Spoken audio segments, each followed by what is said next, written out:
जय श्री कृष्णा। जब भी दिल दुखी हो तो श्री कृष्णा अद्वितीय विचार सुने, सब ठीक होगा। एक समय की बात है, प्राचीन हस्तिनापुर नगर में, जो कुरु राज्य की विशाल समग्रता के बीच फैला हुआ था, वहाँ एक नेक राजकुमार नाम का युधिष्ठिर रहता था। वह पांडु राजा और कुंती रानी के 5 पुत्रों में सबसे बड़ा था।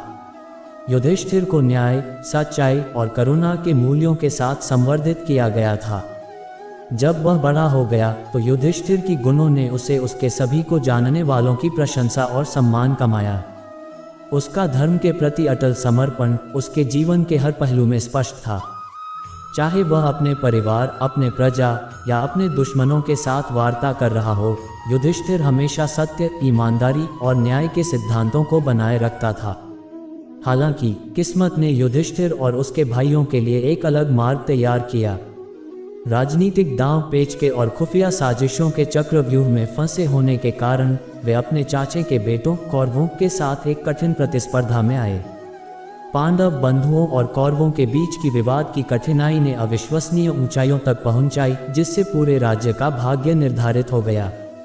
महायुद्ध की चाह बढ़ गई थी, जो स्वर्गीय क्षेत्र के पवित्र मैदान में एक महायुद्ध की तरह था, जहां न्याय के और पाप के बीच के बिल्कुल इंगित नहीं था। युद्ध के धाकड़ ध्वनियों और तनाव के साथ वायु में कचहरी की खुशबू मिलती है। युधिष्ठिर पांडवों के सेनापति के रूप में खड़े होते हैं, अपने सैन्य को साहस और दृढ़ निश्चय के साथ नेतृत्व करते हुए। फिर भी युद्ध के दंगल में हार्दिक संदेह और असमंजस्य ही उसके मन को खाता था। युधिष्ठिर न्याय की प्रतिष्ठा, युद्ध के नैतिक प्रश्नों से लड़ रहा था। वह अपने सभी भावनाओं को परख रहा था कि यह युद्ध वास्तव में धर्म है या नहीं। एक और उसके एक योद्धा के रूप में धर्म के कड़ी पकड़ में खड़े होने की जरूरत थी, जबकि दूसरी ओर वह अपने जीवन के नीति के साथ नैतिकता और दया के सिद्धांतों का सम्मान करता था। अपनी संदेह और उलझनों के क्षण में युधिष्ठिर अपने रथ के सारथी भगवान कृष्ण के पास गया। भगवान कृष्ण ने युधिष्ठिर को मार्गदर्शन दिया और उन्हें भगवद गीता के अमर सिद्धांतों का अध्ययन करने के लिए प्रेरित किया।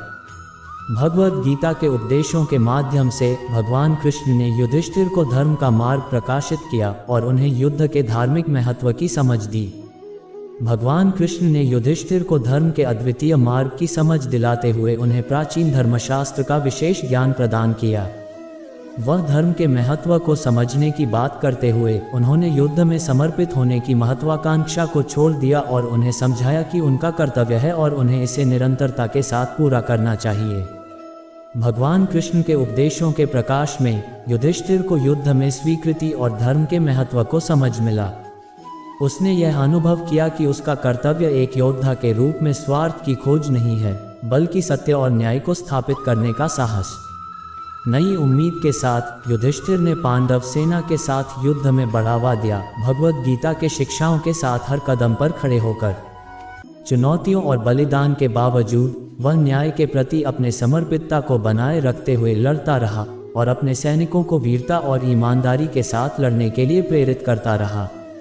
अंत में धर्म की विजय हुई और पांडवों ने कुरुक्षेत्र के युद्ध में विजय प्राप्त की।